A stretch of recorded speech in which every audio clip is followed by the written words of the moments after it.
Hello everyone. So today my topic is frequency hopping spectrum. We can call FHSS.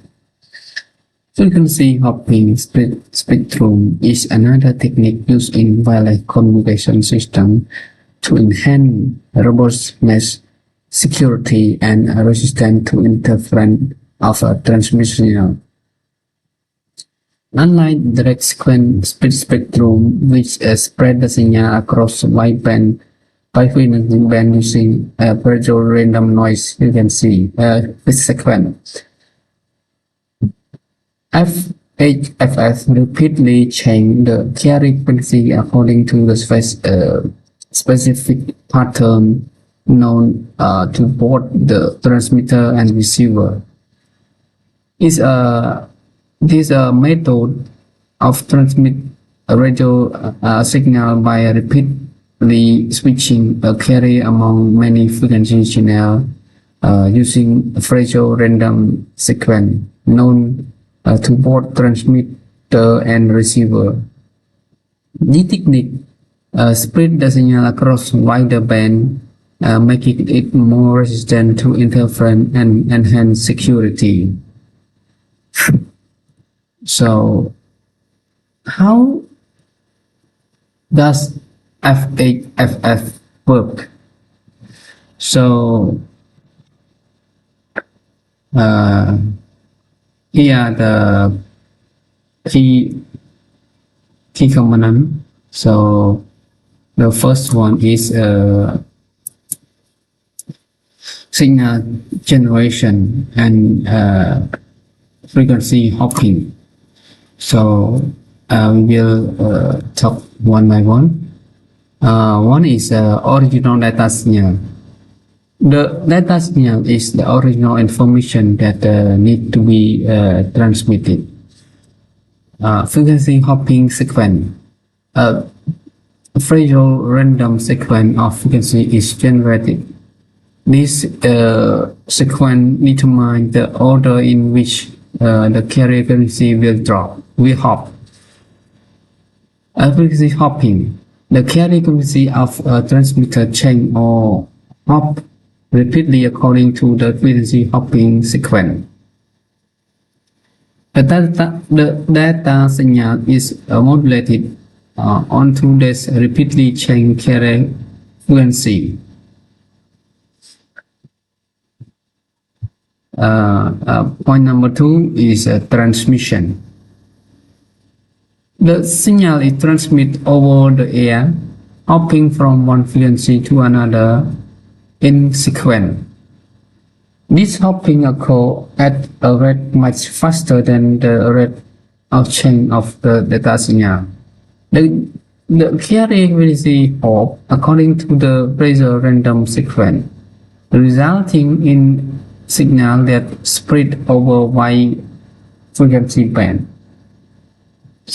Point number 3, reception and synchronization. So I will show you each step. So first one is reception. The receiver captures the signal which is hopping across different frequency.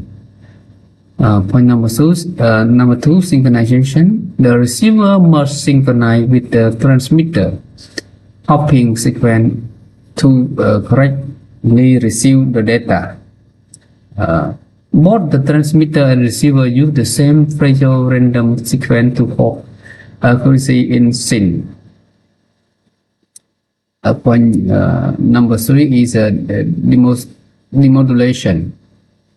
The receiver demodulates the signal of at each frequency according to the hopping sequence, extracting the original data signal. So here are the graph, frequency hopping spectrum signal.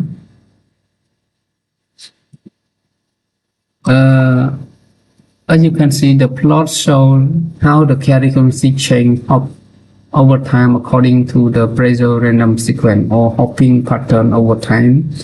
The carrier frequency change according to the pressure random sequence. demonstrating the core concept of FHFF.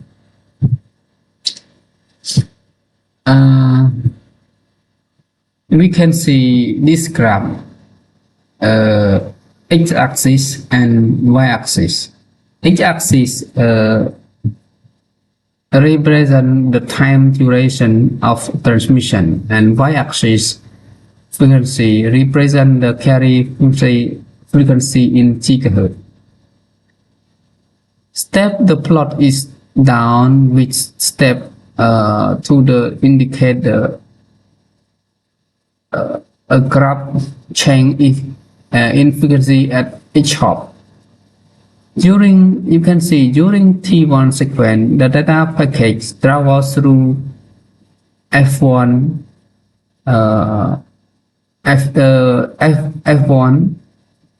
F1 channel, and then T2 lead to F2 and until the FH. Or we can from F2, F5, F3, S6, S1 again, and then F6 again, and then to F4. This is this example. We can see that why this type of transmission method is called frequency hopping spread spectrum. FHFF send data on frequency at a time and use different frequency over time. Hopping pattern is known only to receive and sender, and different sender use different hopping pattern at different time.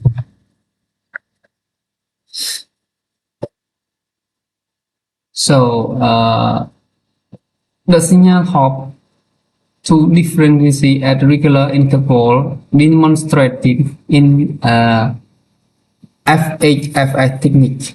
Each hop corresponds to different frequency from the sequence, and the signal stay at each frequency for short duration before hopping to the next one. This process spread the signal over wide band, providing robustness and resistance to interference. So we continue with the key component of FHFF. So we have three key components here. One is hopping sequence generator. They produce the pseudo random sequence of frequency for hopping. Was one. The second is modulator and demodulator. Modulate the signal into the hopping carry frequency for transmission, and demodulation it at the receiver. And the last one is synchronizer. Ensure that the transmitter and receiver are synchronized to hop frequency in the same pattern. So we go to the advantage of S. We also have C here, resistant to interference.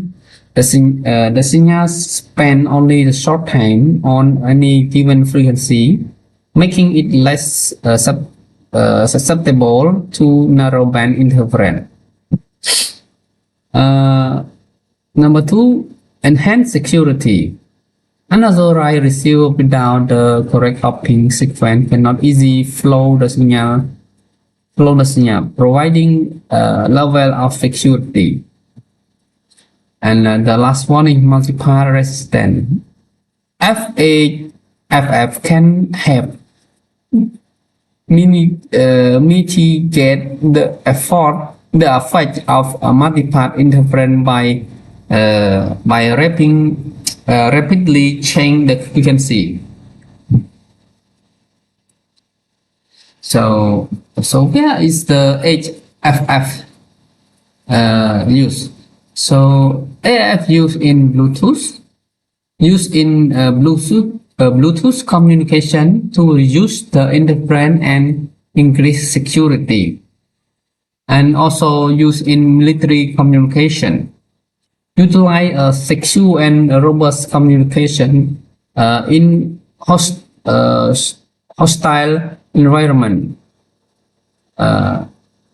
Cordless phone. Some cordless phone use AS FHSS to avoid interference from the other device.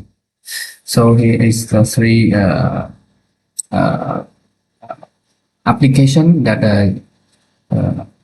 that that use FHSS technology. So we come up to the summary for HFSS operation involve repeatedly change the carrier frequency according to the Brazil random sequence. And number two, advantage provide the resistance to interference, enhance security, and improve robustness. Number three, application widely used in Bluetooth, military communication, and telephone. By repeatedly hopping across different frequencies, FHSS enhance the reliability, security, and performance of wireless communication system, making it available technique in various application. So that's all for FHSS. Thank you.